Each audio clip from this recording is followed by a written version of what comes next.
Señor y espero que cuando salgamos esta noche salgamos con bastante cosa para pensar y reflexionar de lo que Dios ha hecho a través de la historia. Estaba pensando mientras el pastor estaba orando, mencionando las iglesias, qué lindo sería que Dios levante de esta región hombres como estos reformadores que vamos a ver esta noche. Pero si soy honesto, me imagino que cuando yo llego al fin de mi ministerio y me llevan al cementerio y me ponen mi nicho, se acordarán algunos años quizás, pero no creo que muchos años. No creo que me acordarán como esta noche vamos a acordar pastores de hace 500 años. ¿Te imaginas recordar un pastor 500 años después? Debió haber sido un pastor espectacular, ¿no es cierto? Para que lo acuerden 500 años después en todo el mundo. Es lo que vamos a hacer esta noche. Vamos a recordar 2 o 3 pastores de hace 500 años que cambiaron la historia de este mundo. Ahora, ellos serían los primeros en decir que no eran personas especiales. Como hemos cantado esta noche, nuestro Dios es el Dios de lo imposible. Y Él puede tomar personas bastante sencillas y las puede usar para su gloria en una forma increíble. Quiero que puedan abrir sus Biblias en el libro de Hebreos. Vamos a leer un versículo en Hebreos 13 y el versículo 7 para introducir el tema de esta noche, que son los 500 años de la Reforma Protestante. ¿Qué vemos aquí en la Biblia? En Hebreos capítulo 13 y el versículo 7. ¿Qué dice la palabra de Dios? Es una exhortación, ¿no es cierto? Es una orden que dice lo siguiente: acordaos de vuestros pastores, que os hablaron la palabra de Dios. Considerad cuál haya sido el resultado de su conducta e imitad su fe. Es lo que queremos hacer esta noche, ¿no es cierto? No tanto recordar los pastores aquí de la Alianza del Perú. Queremos ir 500 años atrás. Recordar al pastor Martín Lutero. Recordar al pastor Juan Calvino. Recordar al pastor John Owen de Inglaterra. Porque ¿qué dice la palabra de Dios aquí? Estas personas os hablaron la palabra de Dios. Las personas que vamos a escuchar esta noche hicieron eso en un contexto donde no se escuchaba la palabra, donde toda la iglesia estaba en apostasía espiritual, y Dios levantó ciertos pastores, ciertos predicadores que cambiaron el rumbo de la historia de este mundo. Increíble. Miren lo que dice el versículo: acordaos de vuestros pastores que os hablaron la palabra de Dios. Noten ahora: considerad cuál haya sido el resultado de su conducta. ¿Y cuál es el resultado? Que estamos aquí 500 años después. Nosotros estamos aquí esta noche gracias a esos pastores, como vamos a ver ahora. Claro, es una larga historia y muchas otras personas han intervenido, pero en realidad, en los planes de Dios, esos pastores de Alemania y de Suiza fueron los siervos de Dios que su conducta, su obra, produjo la Reforma Protestante que ha durado hasta hoy en día. ¿Y cómo termina el versículo? ¿Qué es lo que hay que hacer? Hay que imitar su fe. La palabra fe aquí no significa simplemente su creencia en Dios. La palabra fe aquí tiene que ver con su conducta, su forma de vivir. Y espero que esta noche no vamos a solo aprender historia, sino que vamos a ser desafiados A ver si estamos dispuestos a hacer lo que dice este versículo. Imitar la fe, la conducta de esos hombres de antaño. Vamos a ver imágenes en la pantalla. Aquí tenemos el título, 500 años de la Reforma Protestante. ¿Por qué estamos celebrando eso? Porque el 31 de octubre de este mes, ¿ya? El 31 de octubre, a fin de este mes, vamos a celebrar en esa fecha, el 31, 500 años de la Reforma Protestante. Todo empezó con un acto muy sencillo. La siguiente imagen quizás, por favor. Todo empezó con una acción muy sencilla. Cuando un docente, este hombre Martín Lutero, él era profesor de Biblia o teología en la Universidad de Wittenberg, él se acercó a la puerta de la iglesia con un papel y lo clavó a la puerta. Para nosotros una acción medio rara, ¿no es cierto? Pero cuando Martín Lutero clavó este papel en la puerta de la iglesia, lo que él estaba haciendo era algo que se hacía todo el tiempo. Estaba invitando a un debate académico acerca de las posturas que él había puesto en esa hoja. Ahora, en la hoja había 95 oraciones. Hoy en día se llaman las 95 tesis de Martín Lutero.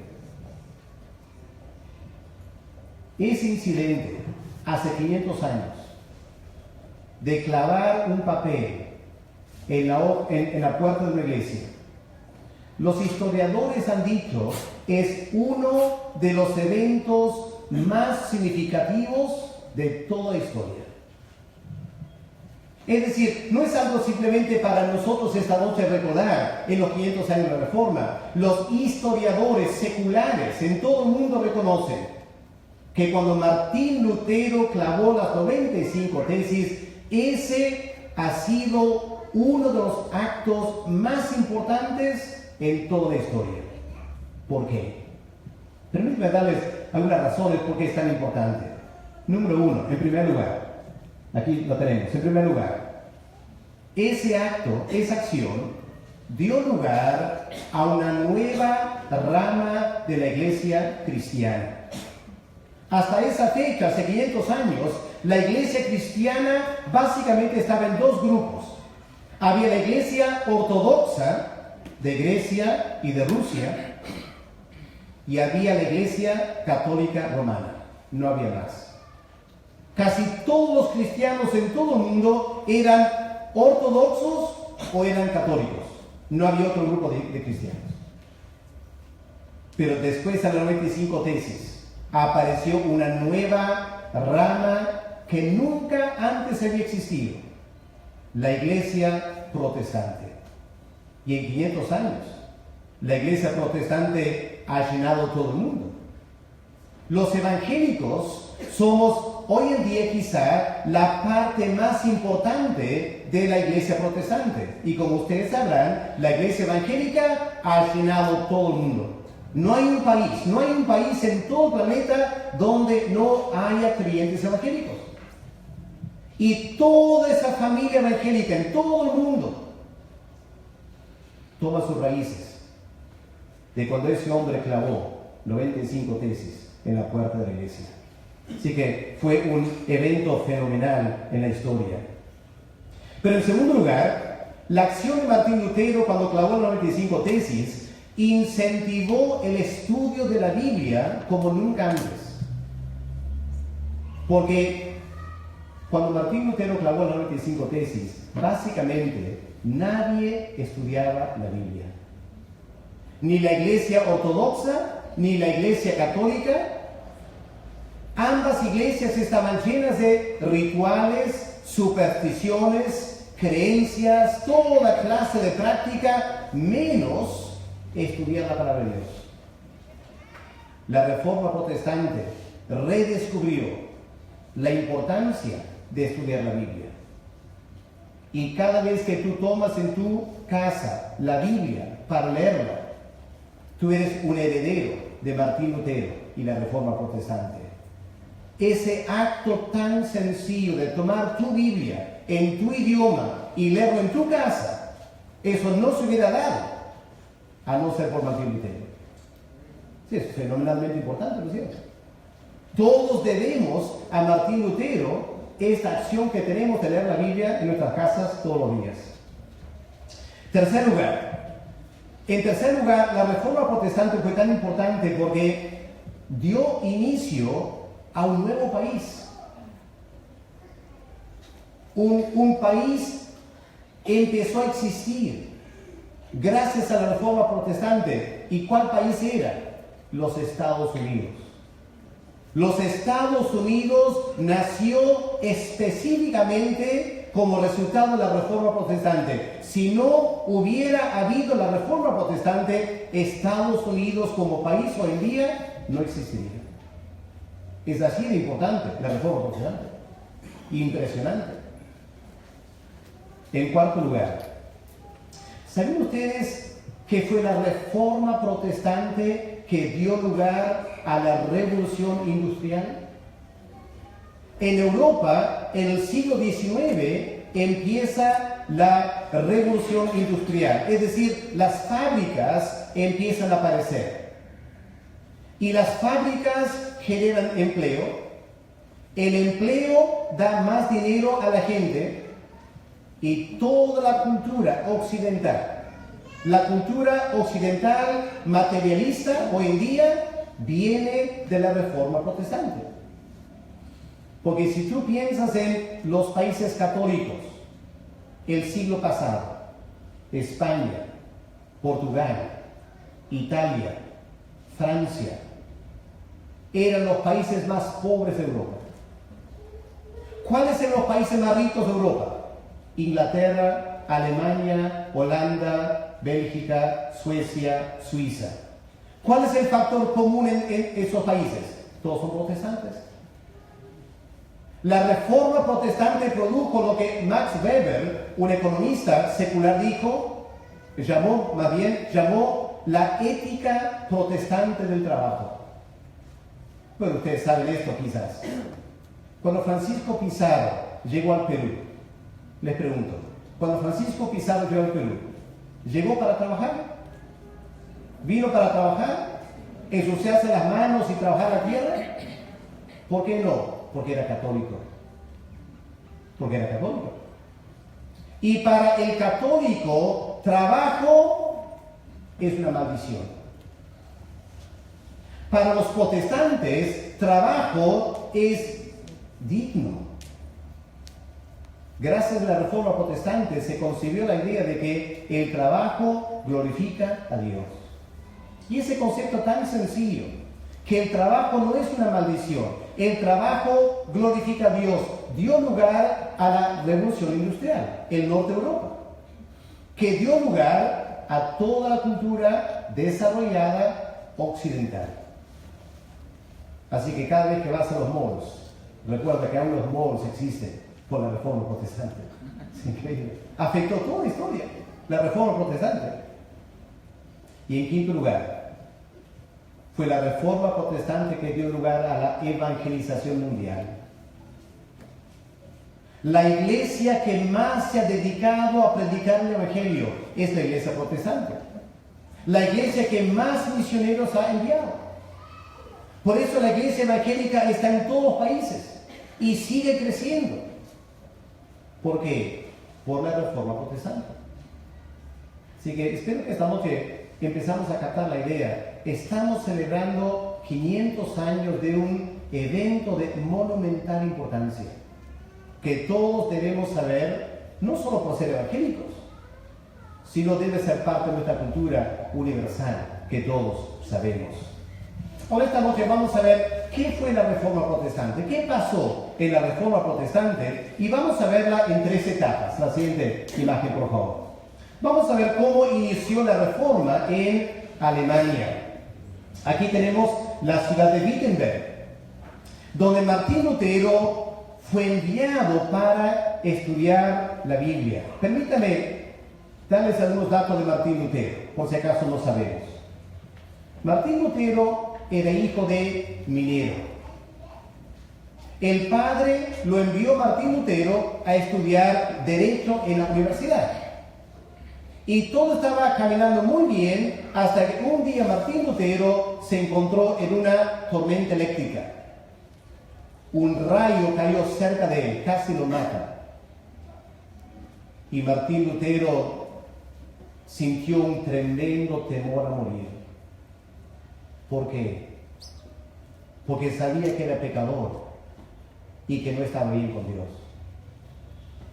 La experiencia fue tan profunda para Martín Lutero. ¿Sabe lo que él hizo? Él renunció a estudiar Derecho y se fue a un monasterio para hacerse monje, porque quería encontrar paz con Dios. En el monasterio, Martín Lutero se dedicó a orar, a ayunar, a flagelarse, a confesar todos sus pecados habidos y por haber, tratando de encontrar paz para su alma. No encontró paz, él casi muere buscando a Dios en su desesperación. Un hombre sumamente intenso. Hasta que el jefe del monasterio dijo: mira, Martín Lutero, si tú vas a encontrar paz para tu alma, tendrá que ser en la Biblia. Fue un momento de revelación especial que Dios dio a una persona que quizás ni conocía a Dios. Pero lo enviaron a Martín Lutero a Wittenberg, a la universidad, para estudiar la Biblia, para más adelante ser profesor de Biblia en esta nueva universidad. Bueno, ¿para qué lo enviaron? Martín Lutero empezó a estudiar los Salmos, Gálatas, y llegó a Romanos. Y siguiente imagen, tenemos el versículo de Romanos 1:17, que fue el versículo que Dios usó para la conversión de Martín Lutero. Porque ¿qué dice este versículo? En el Evangelio la justicia de Dios se revela. ¿Saben, hermanos? Martín Lutero odiaba ese versículo. Odiaba ese versículo. Porque Martín Lutero miraba y decía: Evangelio, buenas noticias. ¿Que la justicia de Dios es buenas noticias? Martín Lutero dijo: yo no necesito justicia. Si Dios es justo conmigo, me envía al infierno, porque soy pecador. Esto no es una buena noticia, que Dios sea justo. Pero cuando se puso a estudiar en más detalle, se dio cuenta lo que Pablo estaba diciendo. Cambiemos la palabra. En el Evangelio, la santidad de Dios se revela. ¿Eso es lo que significa realmente? En el Evangelio hay una santidad que Dios regala al pecador. El momento que Martín Lutero entendió ese versículo, que el corazón del Evangelio es que Dios regala su perfecta santidad a hombres y mujeres pecadores. Eso cambió la vida de Martín Lutero. Entendió el Evangelio y fue convertido. Y enseguida lo que Martín Lutero quería hacer era predicar ese Evangelio en todo Wittenberg. Pero Martín Lutero pronto se dio cuenta que había un problema. La siguiente imagen. Porque por ese tiempo llegó a la ciudad de Wittenberg, o cerca de Wittenberg, un hombre llamado Johann Tetzel. ¿Qué hacía Johann Tetzel? Vendía indulgencias. ¿Sabe lo que es una indulgencia?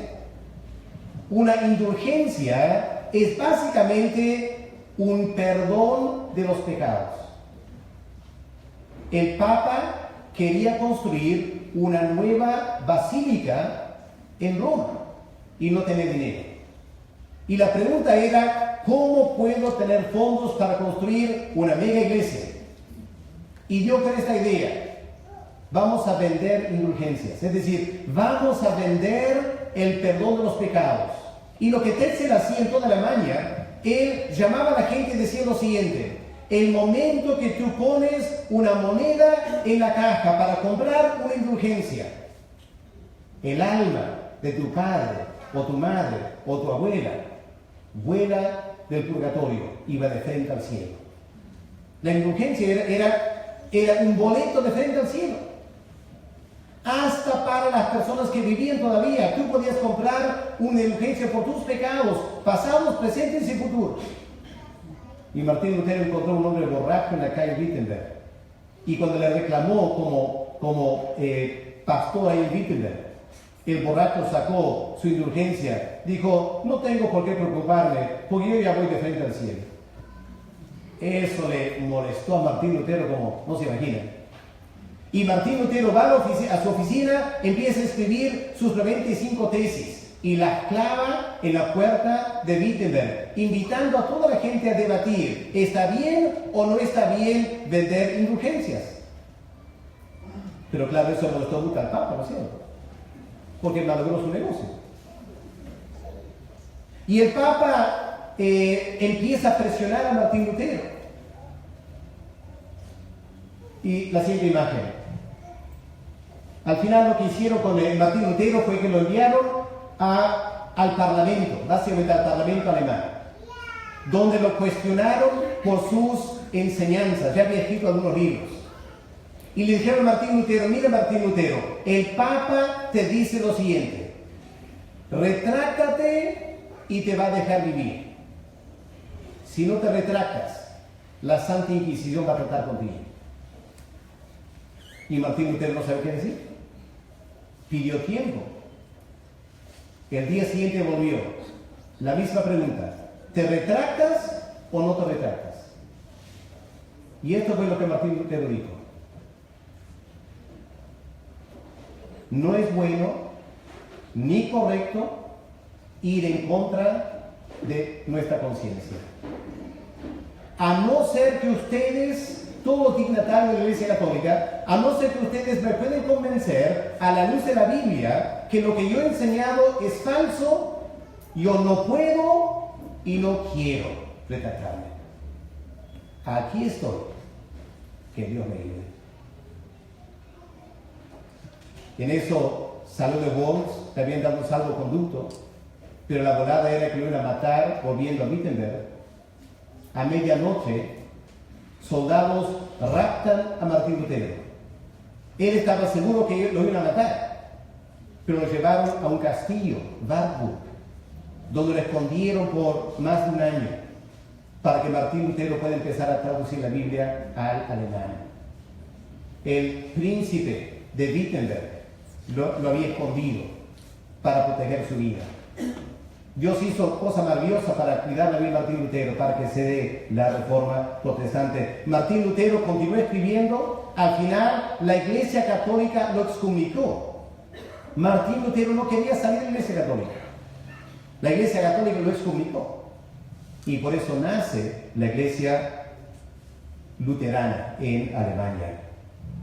Ahora, esa Iglesia Luterana que nace con Martín Lutero se extendió por el norte de Europa, los países escandinavos, ¿ya?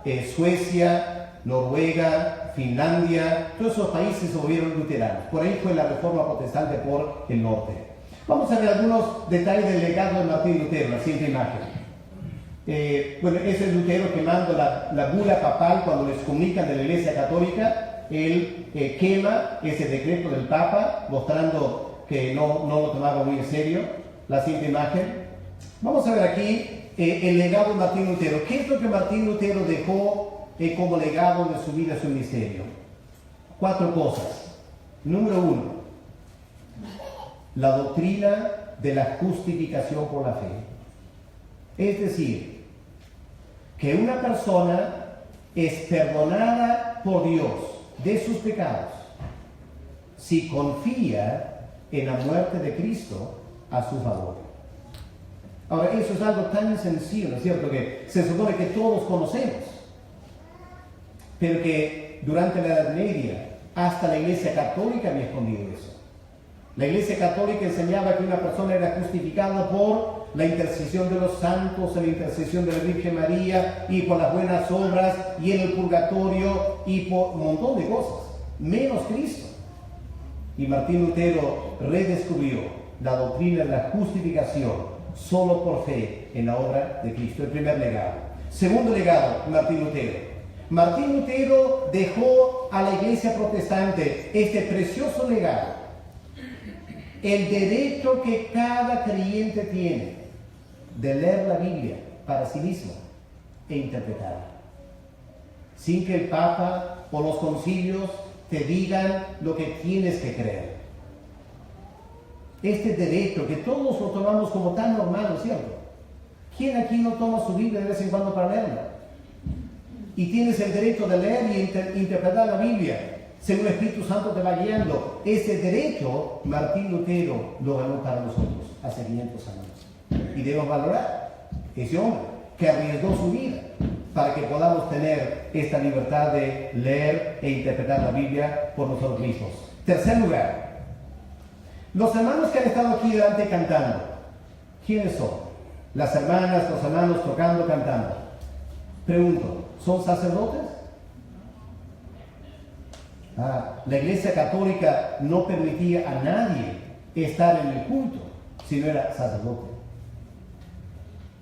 El sacerdocio era solo para ciertas personas y la gran mayoría de los creyentes nada tenía que hacer en la iglesia, simplemente venir, tomar la misa, ir a su casa. Nadie más trabajaba.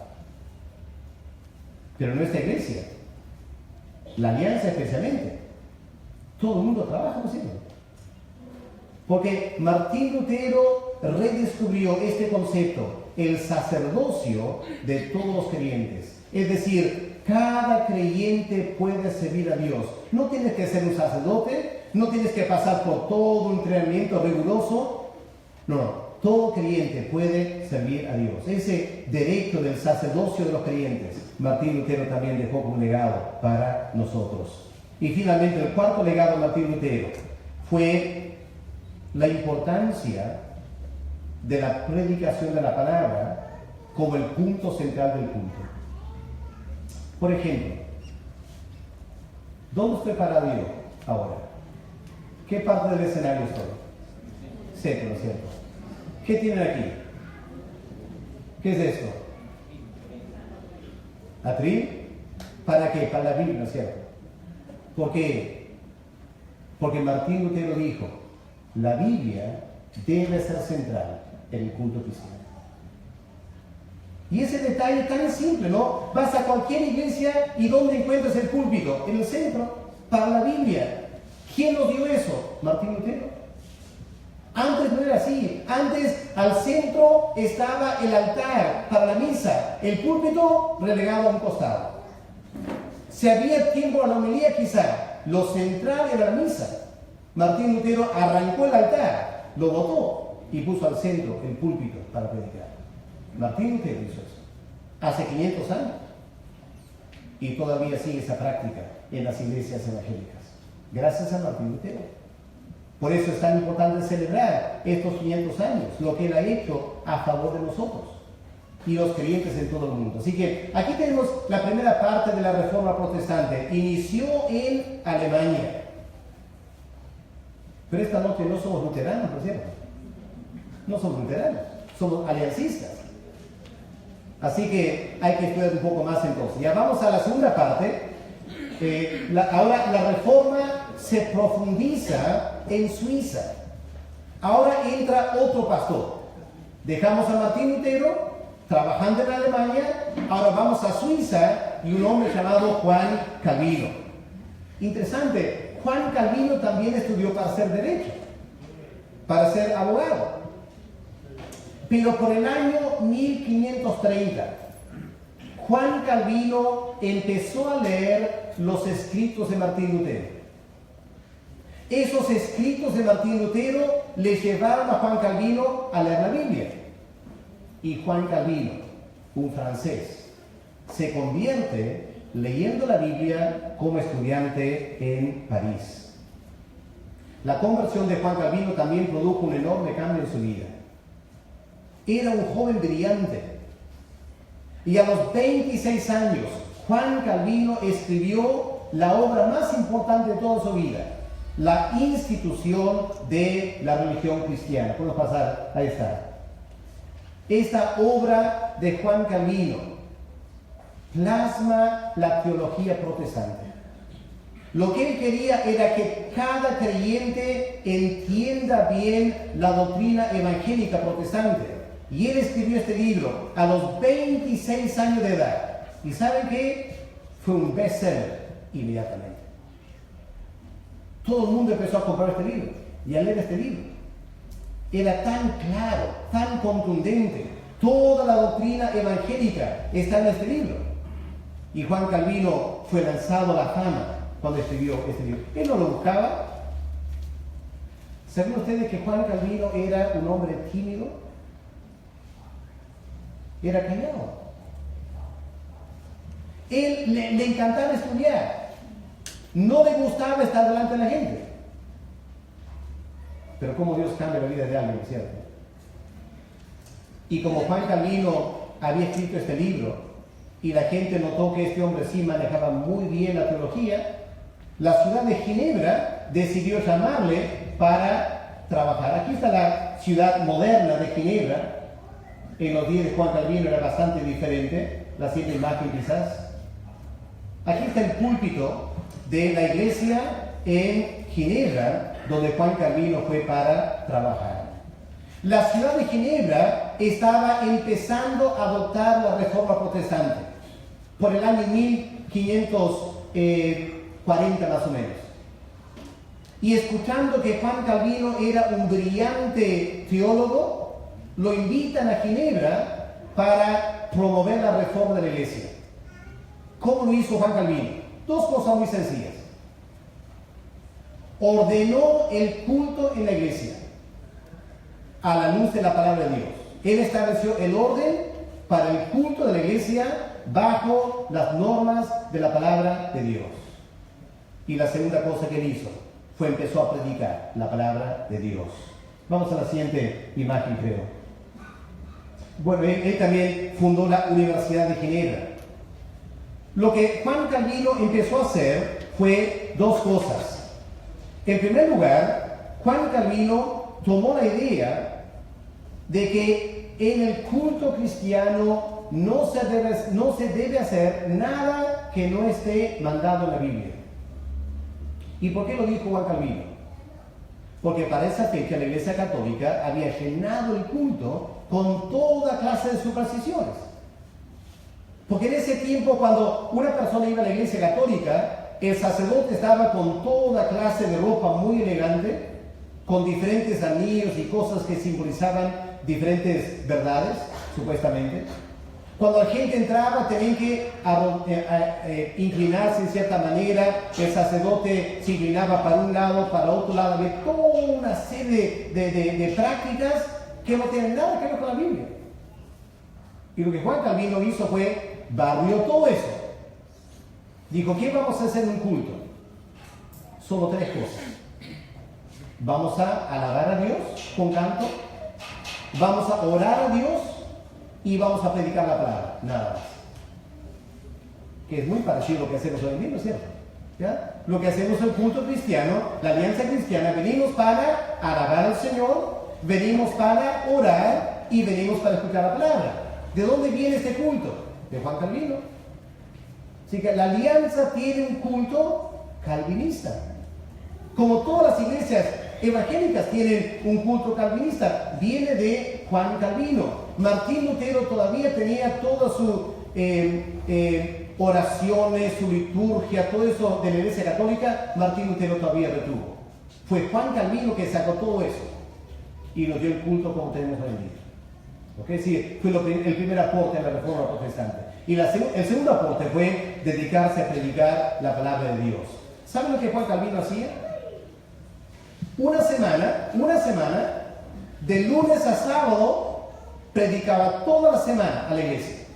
Así que los hermanos venían en la mañana, 6 de la mañana, a escuchar la prédica de Juan Calvino. 1 hora y media predicaba. Lunes, martes, miércoles, jueves, viernes, sábado. Y la iglesia venía, se alimentaba la palabra de Dios. La siguiente semana, la iglesia descansaba. Pero no Juan Calvino. Porque la siguiente semana Juan Calvino enseñaba la Biblia a estudiantes y docentes en el seminario y la universidad que él había establecido. Así que Juan Calvino pasó toda su vida predicando todos los días. O a la iglesia o a los estudiantes. Y vaya a ver la clase de persona que iba a Ginebra para estudiar con Juan Calvino. Reina y Valera. ¿Reconocen esos nombres? ¿Ya? La Biblia que tenemos en español, la Reina Valera, esas dos personas fueron estudiantes de Juan Calvino. Fueron de España a Ginebra y estudiaron bajo Juan Calvino. Y luego empezaron a traducir la Biblia al español. ¿Se dan cuenta, hermanos, lo que debemos a Juan Calvino sin saberlo? Entre los estudiantes ahí en Ginebra había un hombre llamado Juan Knox. Y Juan Knox vino a ser el que reformó la iglesia en Escocia. Y él fue de Ginebra a Escocia para reformar la iglesia en Escocia. Otros fueron a Holanda, otros a Bélgica, otros a Inglaterra, otros a Irlanda. Y de repente toda esa parte central de Europa se estaba reformando gracias a los estudiantes de Juan Calvino. Él formó un seminario, como el CEBAN, ¿cierto? Un poco como el CEBAN de la Alianza. ¿Ya? Y de ese seminario salieron pastores, reformadores, para cambiar el rumbo espiritual de toda Europa. ¿Quién los formó? Juan Calvino. ¿Cómo los formó? Solamente predicando. Predicaba y predicaba y predicaba, se predicó toda la Biblia. Y formó una generación de futuros líderes. Ahora vamos a ver el legado de Juan Calvino. La siguiente imagen, por favor. ¿Cuál es el legado de Juan Calvino? Número uno, una base sólida para la teología cristiana. Martín Lutero era teólogo, sí, pero no al nivel de Juan Calvino. Juan Calvino realmente empezó a trabajar la teología en tremendo detalle. Y básicamente, toda la teología cristiana evangélica viene de Juan Calvino. Casi toda la teología, lo que aprendemos en verdades básicas y todo eso, viene de Juan Calvino. Ya él estableció la teología para la iglesia reformada. Segundo lugar, Juan Calvino fundó la iglesia presbiteriana reformada, que ha hecho un impacto en todo el mundo, la iglesia presbiteriana. Tercer legado, muy importante este legado. Juan Calvino dejó el legado, 3 palabras en latín: Soli Deo Gloria, que significa toda la gloria es solo para Dios. Juan Calvino era un fanático de la gloria de Dios. ¿Saben por qué? Porque la Iglesia Católica le había quitado a Dios su gloria. La Iglesia Católica había dado la gloria a la Virgen María, a los santos, a las reliquias, a las buenas obras, al sacerdote, al arzobispo, al papa. Ellos llevaban la gloria y no Dios. Y Juan Calvino dijo: eso está muy mal. Y Juan Calvino se dedicó a una sola cosa: voy a trabajar para la gloria de Dios. El culto va a ser para la gloria de Dios. La prédica para la gloria de Dios. Los pastores para la gloria de Dios. Todo para la gloria de Dios. Eso marcó algo muy importante en la iglesia evangélica. Así que cada vez que tú escuchas a alguien o una canción que habla de la gloria de Dios, da gracias a Juan Calvino. ¿Ya? Fue por él que tenemos este énfasis sobre la importancia de la gloria de Dios en todo lo que hacemos como creyente. Y finalmente, como ya he dicho, Juan Calvino promovió el concepto de que en el culto cristiano la Biblia es lo único que manda. Y esto es una marca muy importante de la iglesia evangélica, ¿no es cierto? Si un día llega a tu puerta los mormones, ¿qué te van a querer convencer? El libro de Mormón. Si llegan los adventistas, ¿qué te van a querer dar? El atalaya. Si llegan los testigos de Jehová, ¿qué quieren darte? La traducción del Nuevo Mundo. O sea, cada secta tiene sus autoridades. La marca de la iglesia evangélica es que solo tenemos la Biblia, nada más que la Biblia. Y todo lo que hacemos en la iglesia viene de la palabra de Dios. Eso viene de Juan Calvino, ese concepto. ¿Okay? Así que tremendos legados que debemos a Juan Calvino. Vamos a pasar ahora al tercer elemento. Porque en nuestras iglesias, alianzas, ¿a quién bautizamos? ¿A bebés o adultos? ¿A quién bautizaron en otras iglesias? Adultos, ¿no es cierto? Martín Lutero bautizaba bebés. Juan Calvino bautizaba bebés. Faltó otra reforma entonces, ¿no es cierto? Para darse la Iglesia Alianza Cristiana. Y la Iglesia Bautista, y Pentecostal, y Asamblea de Dios, y todo lo demás, que bautizan adultos. ¿De dónde vino esto de bautizar adultos? De la tercera etapa de la Reforma Protestante. Ahora vamos a la Reforma en Inglaterra, que se extiende de Inglaterra. Ahora, reconocen la imagen allí, es el rey Enrique VIII. La reforma en Inglaterra no empezó con Martín Lutero o con Juan Calvino. La reforma en Inglaterra empezó con el rey Enrique VIII. ¿Por qué? Tenía problemas en su matrimonio. O para ser más específico, tenía problemas con sus esposas, porque no le daban hijos. Y él estaba un hijo como heredero para el trono de Inglaterra. Así que como la primera esposa no le daba hijos, él quería divorciarse. ¿Cuál era el problema? Que su esposa era de España. Y el Papa no quería dar un divorcio porque no estaría el rey de España. Así que Enrique VIII estaba ahí amarrado con su esposa, no podía cambiar la esposa por el Papa y no podía tener hijos para dejarlo heredero. ¿Qué hizo Enrique VIII? Muy radical. Rompemos con el Papa. Y él dice, la iglesia en Inglaterra ya no va a estar bajo el Papa. ¿Va a estar bajo quién entonces? Bueno, yo soy el rey, dije Enrique VIII, así que la iglesia esté bajo mi autoridad. Y yo me doy permiso a mí mismo para divorciarme de mi esposa. Muy conveniente, ¿cierto? ¿Ya? Lo que Enrique VIII hizo. Él no era creyente, obviamente, ¿no? Pero hubo un hombre en ese tiempo, el arzobispo Cranmer, que cuando él se enteró que el rey quería como establecer una nueva iglesia, Cranmer ya había sido influenciado por Juan Calvino. Y sin que el rey se diera cuenta, el rey le dijo, mira Cranmer, tú eres el arzobispo, así que tú ármanos, ¿cómo va a ser la nueva iglesia? Y él empieza a renovar la iglesia bajo los principios de Juan Calvino. Y estableció la teología de la iglesia anglicana, una teología calvinista.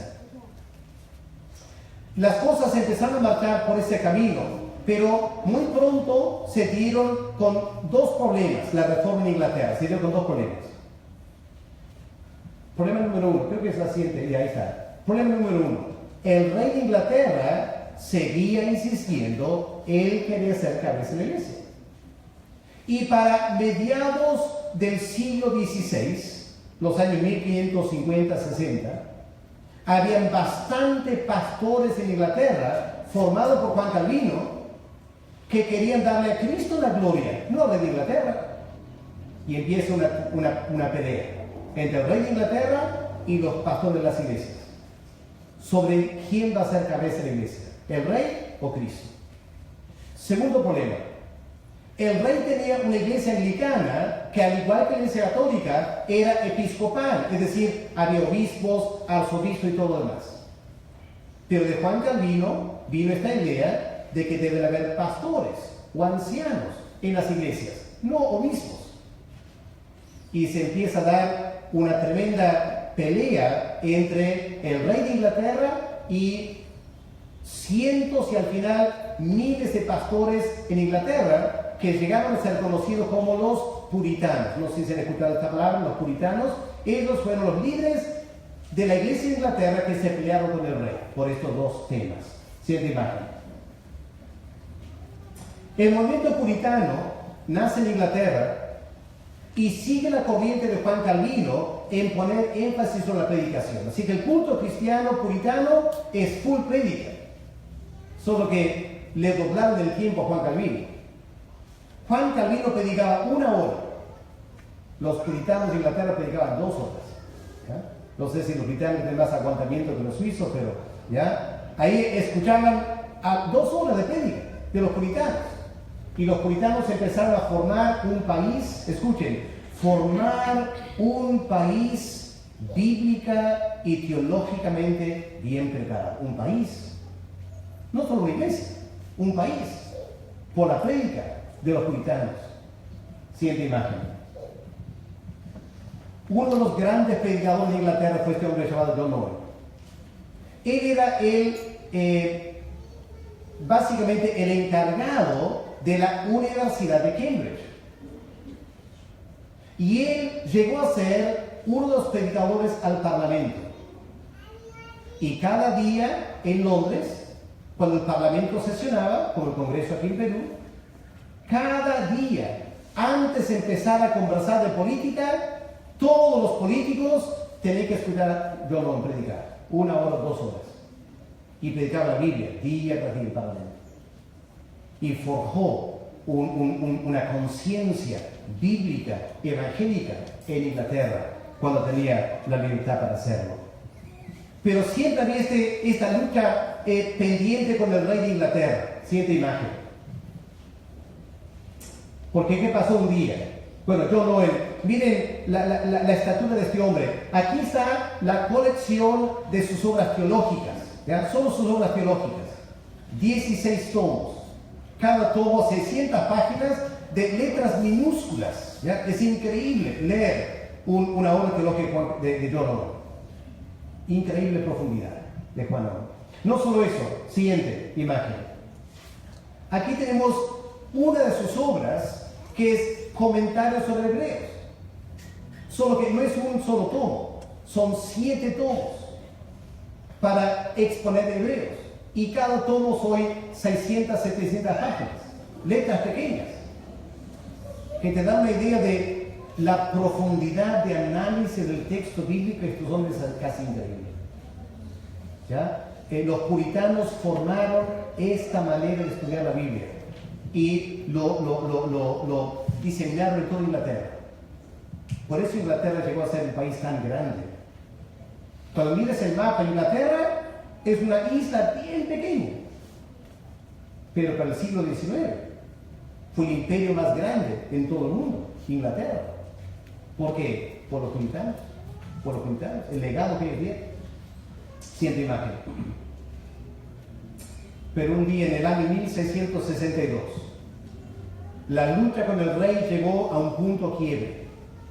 Y en 1662 se dio la gran expulsión. ¿Qué pasó? El rey de Inglaterra dijo, basta con los puritanos. Se me van todos de sus iglesias.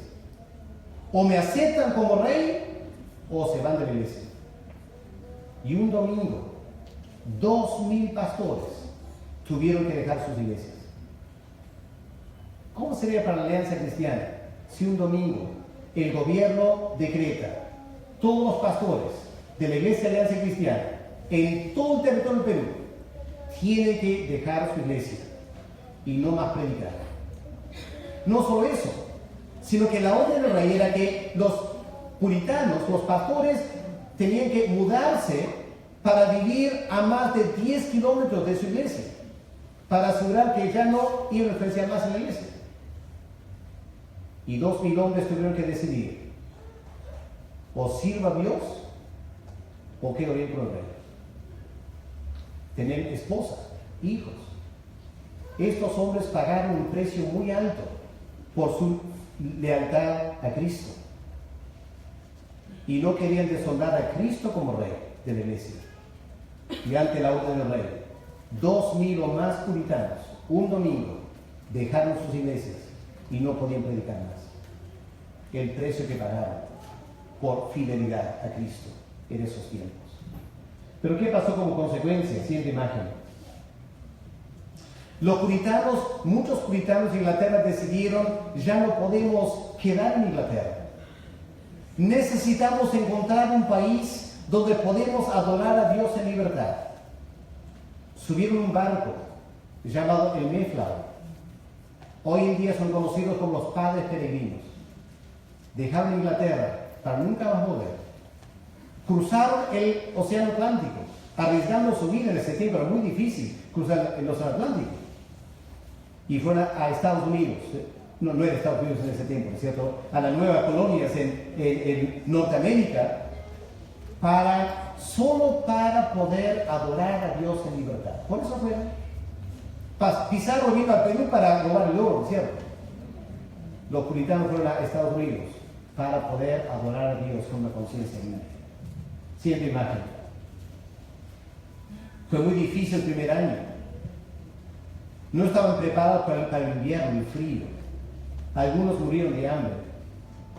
Cuando llegó el siguiente año y la cosecha, decidieron reunirse para un día de acción de gracias, que hasta el día de hoy es el día principal en Estados Unidos, el día de acción de gracias, que viene de esta ceremonia, cuando dieron gracias que por fin habían sobrevivido el invierno y empezaba la cosecha, iban a sobrevivir.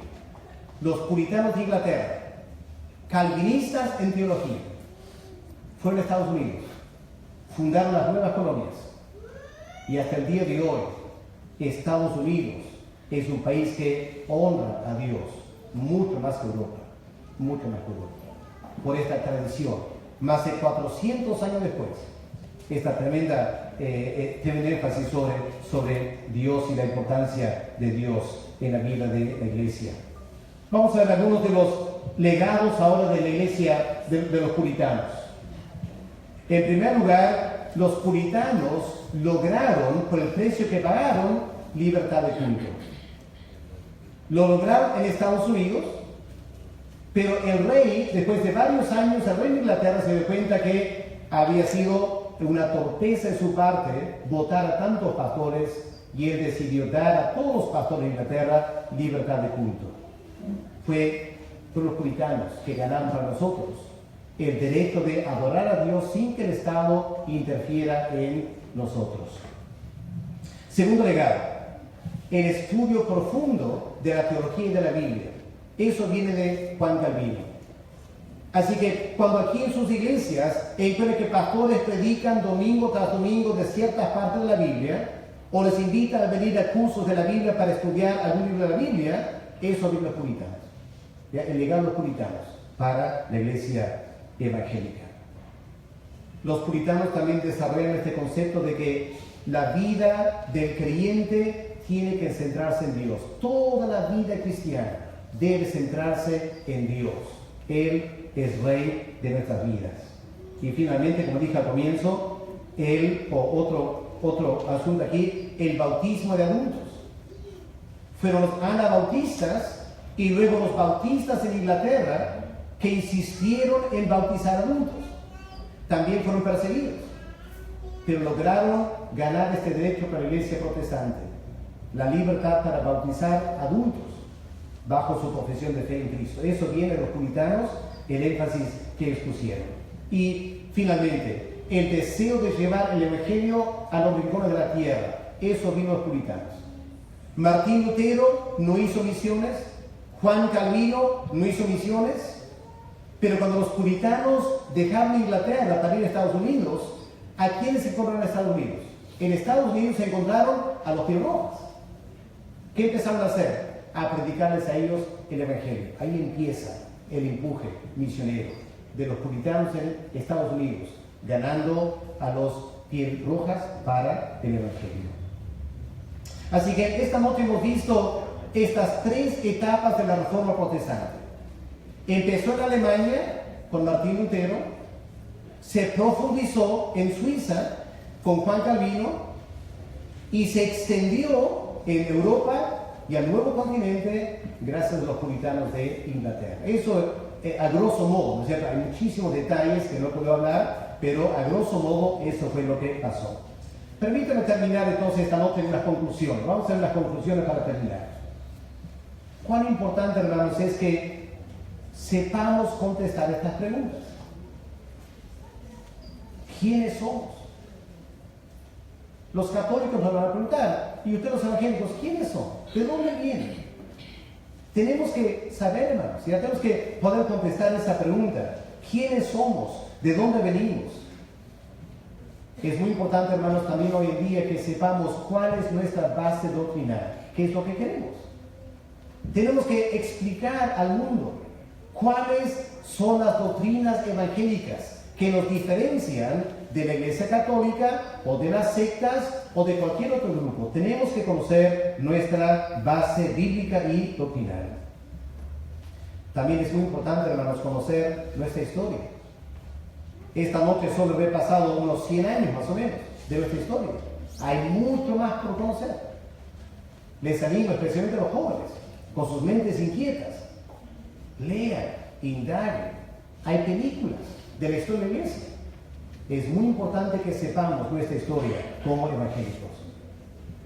Y tenemos que poder contestar esta pregunta: ¿por qué no somos católicos? Y esta pregunta se hace muy urgente por las actitudes hoy en día de personas como Marcus Witt o Jesús Adán Romero, que ahora están integrándose a la Iglesia Católica o tienen mucho contacto con la Iglesia Católica, hasta pidiendo perdón a la Iglesia Católica. Así que se vuelve muy urgente como evangélicos que sepamos por qué no somos católicos. ¿Cuál es la diferencia?